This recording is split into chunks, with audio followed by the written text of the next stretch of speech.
अब इसे मोहब्बत वाला कहेंगे। और एक बात जहन में रखना, शैतान भी खुश होता होगा, इन्हें कहता होगा मैं इतना लोगों को बर्बाद नहीं करे, इन्हें खुद बर्बाद हो रही देखकर। और यहां तक हमारे मुसलमानों के अंदर है, मीलाद के दिन केक तक काट रहे हैं हजरत, केक तक काट रहे हैं। मैं खुद अपनी आंखों से देखा हूं, उस केक के ऊपर लिखे हैं हैप्पी बर्थडे मोहम्मद रसूलुल्लाह सल्लल्लाहु अलैहि वसल्लम।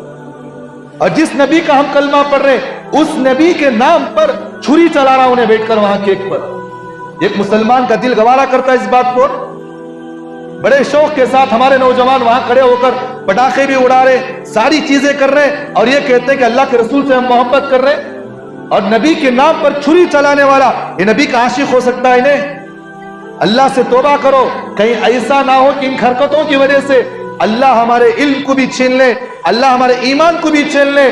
मरने से पहले कहीं ऐसा ना हो कि मुसलमान काफिर होते हुए मर जाए। भाई बास चीजें ऐसी होती है जो अल्लाह को इतना गुस्सा दिलाती है कि अल्लाह तबारक व तआला उस अमल से इतना नाराज होते हैं, उसके ईमान को अल्लाह निकाल लेते हैं बाहर, उसे खुद एहसास नहीं होता। अब हमारे मुसलमानों के अंदर ये चीजें हो रही कि नहीं हो रही?